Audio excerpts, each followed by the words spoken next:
Chemistry in everyday life में अब हम बात करेंगे chemicals in food and cleaning agent that is surfactant की। जैसा आपको दिख भी रहा होगा, फूड के अंदर जो जो केमिकल्स हम डे टू डे लाइफ में कंज्यूम करते हैं वो है preservatives, antioxidant, artificial sweeteners and edible oils या कलर्स। तो सबसे पहले प्रिजर्वेटिव, नाम में ही है, ये प्रिजर्व करते हैं खाने को फर्मेंटेशन से, एसिडिफिकेशन से या किसी भी टाइप की डिकम्पोजिशन, जो भी आपके पास इन्वायरमेंटल फैक्टर्स की वजह से या किसी भी पैथोजेंस, माइक्रो ऑर्गेनिजम्स की वजह से हो सकती है, उनको प्रिवेंट करने का काम प्रिजर्वेटिव्स का है। इंडिया में सोडियम बेंजोएट, जो बेसिकली बेंजोइक एसिड का ही एक डेरिवेटिव है, अलाउड है। उसके अलावा sodium potassium metabisulphite that is Na2H2O5 या K2H2O5 भी यूज किया जाता है। एंटीऑक्सीडेंट्स, सेकंड चीज, नाम में ही है भाई, ऑक्सीजन को जो प्रिवेंट करते हैं। 10th में सबने पढ़ा था, ऑक्सीजन अगर खाने के कंट्रोल में आती है, स्पेशली ऑयली फूड के कंट्रोल में आती है, ऑयली फूड के साथ कॉन्टेक्ट में आती है, तो उसमें रेंसिडिटी हो जाती है, एक फाउल स्मेल आनी स्टार्ट हो जाती है। तो उस फाउल स्मेल को कंट्रोल करने के लिए जो यूज होगा वो हो गए एंटीऑक्सीडेंट। सबसे बेहतरीन एग्जाम्पल जो सबने देखा ही है, लेज, कुरकुरे, उनको जब भी आप खोलते हैं तो उनके अंदर आपका मटेरियल थोड़ा होता है और बाकी सारी हवा, वो जो हवा है वो नॉर्मल एयर तो है ही नहीं, क्योंकि नॉर्मल एयर तो रेंसिडिटी कॉज करेगी, वो एयर है नाइट्रोजन। तो नाइट्रोजन एक आपके पास एंटीऑक्सीडेंट है। उसके अलावा जो आपके पास पैक्ड फूड के अंदर एंटीऑक्सीडेंट डाले जाते हैं, मेनली BHG है और BHT है, ब्यूटाइलेटेड हाइड्रोक्सी एनिसोल और ब्यूटाइलेटेड हाइड्रोक्सी आपके पास टोलिन, ये है BHA और BHT। उसके अलावा सोडियम सल्फाइड और कैल्शियम प्रोपियोनेट और SO2 ये भी यूज होते हैं आपके पास। और नेचर के अंदर भाई vitamin C, vitamin E, citric acid, ये जो है ये नेचुरल आपके पास प्रिजर्वेटिव है। उसके अलावा हम जिस टाइम पर जैसे पिकल्स वगैरह बनाते हैं, उस टाइम पर जो NaCl यूज किया जाता है वो भी आपके पास एक नेचुरल प्रिजर्वेटिव है या एंटीऑक्सीडेंट भी है।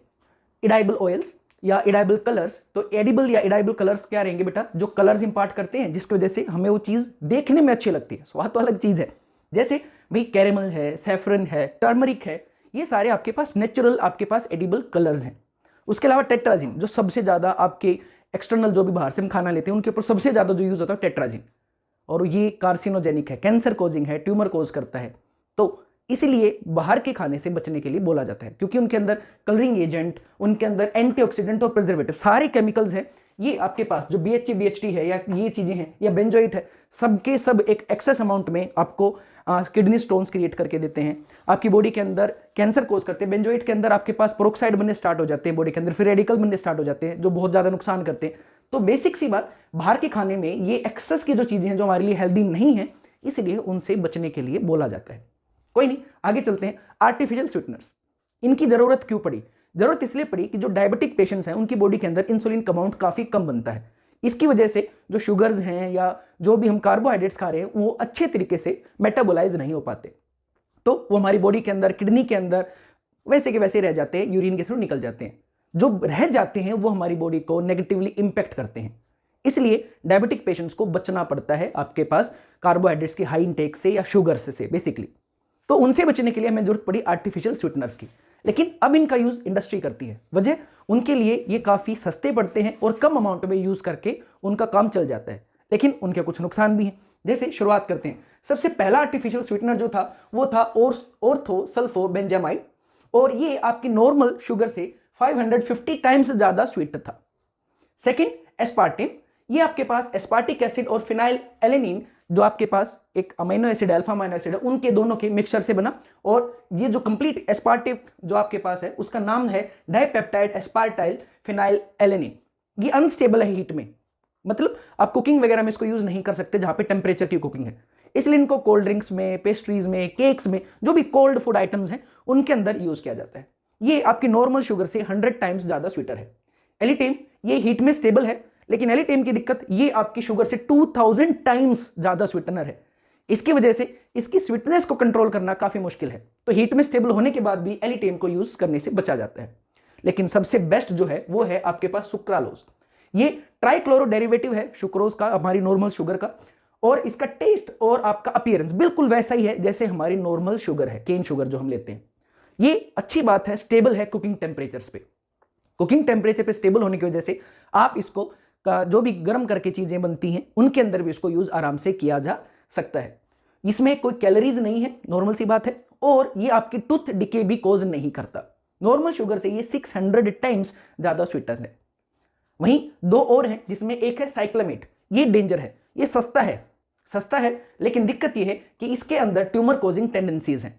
इंडस्ट्रीज इसको काफ़ी यूज़ करती थी, कुछ जगह पे इस पर बैन लग चुके हैं, क्योंकि बेशक ये सस्ता है और आपकी नॉर्मल शुगर से 7 गुना ज़्यादा स्वीटनर है, तो आपको स्वीटनेस को अरेंज करना कंपनीज के लिए काफ़ी ईजी हो जाता है। लेकिन दिक्कत इसकी कार्सिनोजेनिक नेचर, जिसकी वजह से इसके ऊपर बैन लग रहा है।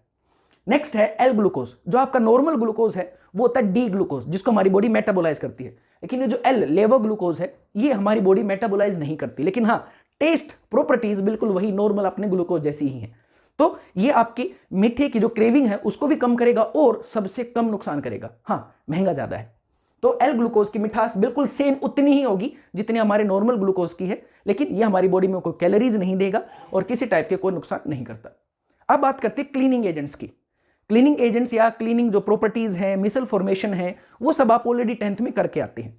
तो क्लीनिंग एजेंट्स जिनको सर्फेक्टेंट भी बोलते हैं वो दो हैं, एक सोप्स हैं और दूसरे डिटर्जेंट्स। अगर मैं बात करूं सोप्स की, तो सोप सोडियम और पोटेशियम सोल्ट है, हायर फैटी एसिड्स यानी कि कार्बोक्सिलिक एसिड। हायर का मतलब कार्बन चेन इसमें काफी बड़ी है, जैसे C11H23 लोरिक एसिड है, C15 C17। तो आपके पास कार्बन चेन 11 15 17 इस टाइप से काफी बड़ी बड़ी कार्बन चेन्स होंगी सोप्स के अंदर। Sodium soap generally washing purposes, cloth वगैरह के लिए यूज होता है, और पोटेशियम हमारी स्किन के लिए ज्यादा फ्रेंडली है, तो बेदिंग सोप्स के अंदर जनरली पोटेशियम यूज होता है जनरली।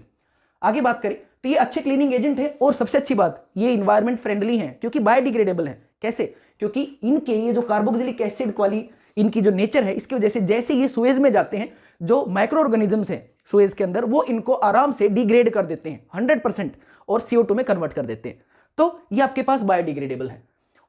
दिक्कत ये हार्ड वाटर और एसिडिक सॉल्यूशन, मान लो आपके कपड़े के ऊपर एसिड गिर गया है, कोई एसिडिक सब्सटेंस गिर गया है, वहां पे इनका असर खत्म है। खारा पानी हार्ड वाटर के अंदर भी यूजफुल नहीं है, उल्टा एक व्हाइट कलर के कर्डी सा सॉल्यूशन या आप किस्म से बोल सकते हैं व्हाइट प्रेसिपिटेटेड सॉल्यूशन बना लेते हैं, क्लीनिंग नहीं कर पाते। तो ये इनकी कमी है। इनकी इस कमी को दूर किया डिटर्जेंट्स ने। डिटर्जेंट्स क्या थे? सोडियम या पोटेशियम, ये तो सिमिलर ही है, सोल्ट ऑफ फैटी एसिड यानी कि कार्बोक्सिलिक एसिड नहीं, इनऑर्गेनिक सल्फोनिक एसिड के। इनऑर्गेनिक एसिड है तो ये बायोडिग्रेडेबल नहीं है, सबसे बड़ी कमी। तो ये चलता फिरता हमारा पॉल्यूशन है।